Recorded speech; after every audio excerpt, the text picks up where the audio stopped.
I can't believe you're in my house. What an honor. Really, for real. Thank you for... Okay, you just move in. It looks very spanky new.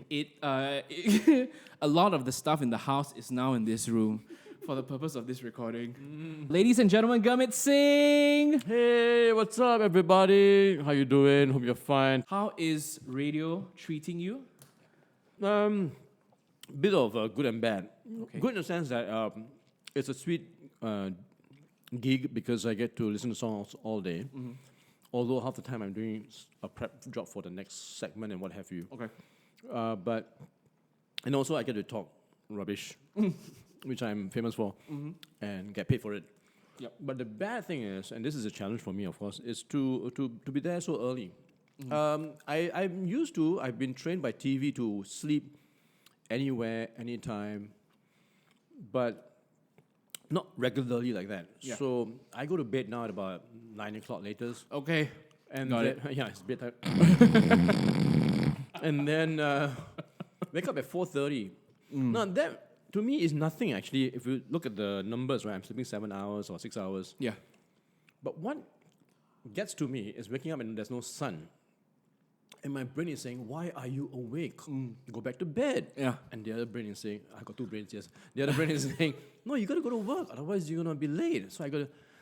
Every morning has been a struggle for me. And I'm just hoping that one day the gear will kick in and this is autopilot. Autopilot already. So I'm still waiting for that. I've been doing it for slightly over a month now. Yeah. And I'm still trying to find that balance where, my dinner is at 5 o'clock now. I'm like because you have to sleep at 9, right? You cannot eat too late. Yeah. Sorry, this is a 2 hours too late, this dinner. Oh, no, it's all right. It's fine.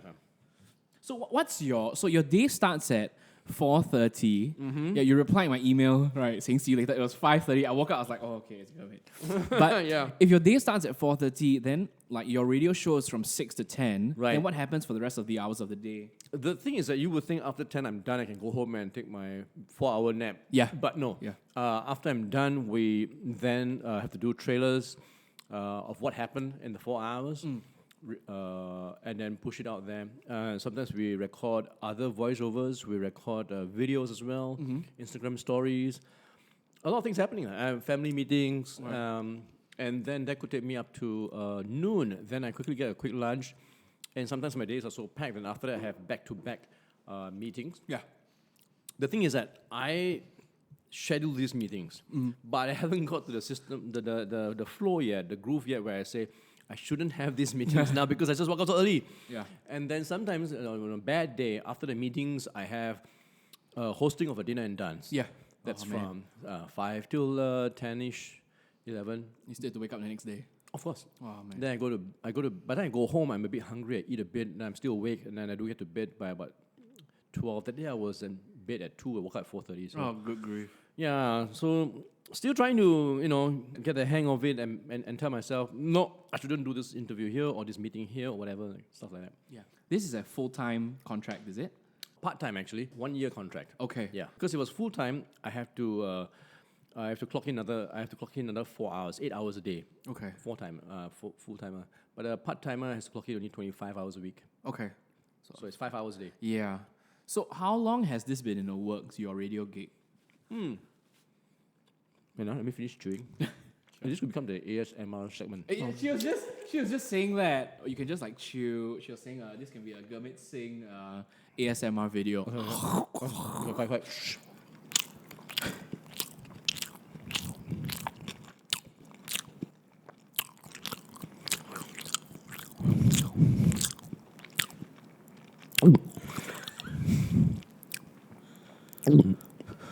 Yeah, so I was like, where are we going with this? Yeah. You can edit this out and then you sell it. Okay, sure. And then we share the profits. Yeah. We'll wire it to you. Sorry, what was the question? I forgot. How long have you known? No. Actually, it happened very fast. The thing is this. Background story was that in the past, maybe 2 years, I think, I've stepped in as a sub when one of them goes for a holiday. And then sometimes both of them go, and then me and Denise will step in and do the morning show. When I first started doing that, the management realized that I sounded pleasant enough for radio. I had the voice, they said, and I had good chemistry with the different DJs. Yeah. So they said maybe we could get you in for longer, more permanent term. Yeah. I said that'd be great, but nothing was open yet. They said we'll keep it open and see when we can. It's a good time because they were reshuffling and there was new management shuffles and everything. Yeah. Then recently, I was listening to the radio and I suddenly remembered the conversation. So this was this year only in somewhere in end June, and I thought, oh, why don't I just drop you a message? It's been a year since I was on radio, and I messaged and I said, hey. Just wondering if there's any opening out there, just putting it out there, if we remember the conversation we had, and immediately the manager replied, did you bug my office? I was about to SMS you, just about to message you, and then you just, what's going on? Are you under my table now? And she said, yeah, we're looking for you to come in and discuss, and let's talk. So within the next 2 days, I was in the office having coffee and talking, and within 2 weeks, I was signing a contract. Okay. So the HR worked very fast, and yeah. Fantastic. Yeah. I'm happy. Sleepy, but happy. Okay, so we're going to talk about your career, your family, and a few things. So a lot of the stuff. So when that first set of questions that I sent you was before I finished the book, and I realized that after I finished the book, you answered quite a few of the questions, and that's why you should get this book. And we'll tell you more details where you can get it later. Actually, you can just search Gurmit Singh, What Was I Thinking? Armour Publishing or Kinokuniya, they actually deliver now. It's really fast. So you're actually, like, everyone knows you as a comedian, as a funny man. They just know you as a very funny person. But like, what people see is almost just the tip of the iceberg. Like, you can dance, you can break dance, you know break dance. Is it like, can you do contemporary? Oh wow, contemporary gymnastics kind of stuff, like lion dancing? Yeah, okay. Why you say no? No what? Contem or gymnastics? Gymnastics. Okay. I can't do gymnastics. I used to do a handstand, that's about it. Okay. A lot of very physical, that's for you too. Very physical kind of training. Not everybody would know unless they read the book. And so before you got your gig on Live on 5, right? How do you feel like all this training prepared you for that first gig? I didn't think about it actually, I was always open to trying new things, and my philosophy was that if it makes me a better performer, then so be it. Some people would say, oh, it's not my thing, so I don't want to do it. For example, in MDC, during my national service, SAF, Music and Drama Company, every morning, 5 days a week, we had to do ballet. Wow. I had never done ballet before. The first time I put on my low tuts, it was the wrong way, inside out and upside down, and I didn't know where was what.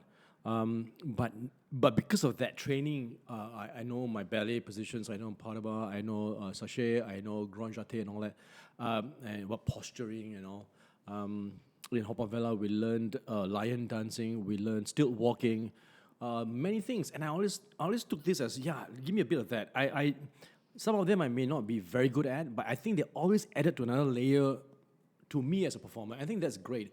And to each his own, because some performers will say I'm a loser because I don't master at anything, and then they are master at something. Yeah. Try as I may, I couldn't find something that I could master and say, I'm the only one in the world who can do this. Yeah.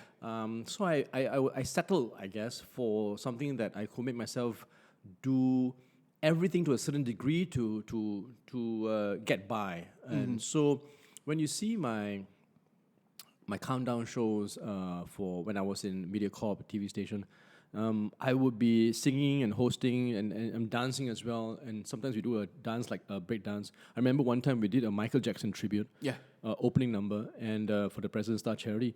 And I did everything that Michael does, moonwalks and what have you. And when I took off my hat finally, people were stunned. They didn't know it was me. They thought it was some dancer, and I really enjoyed that moment.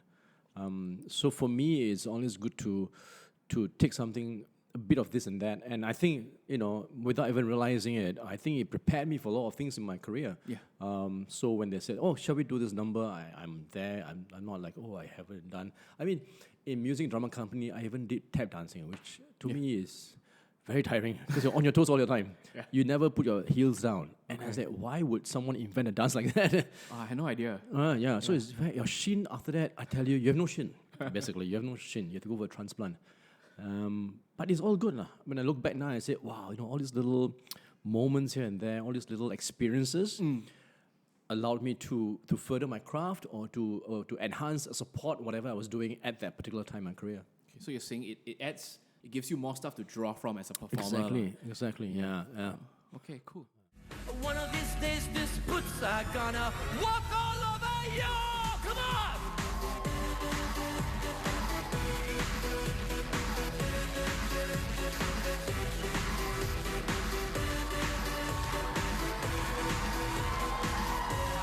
Hey!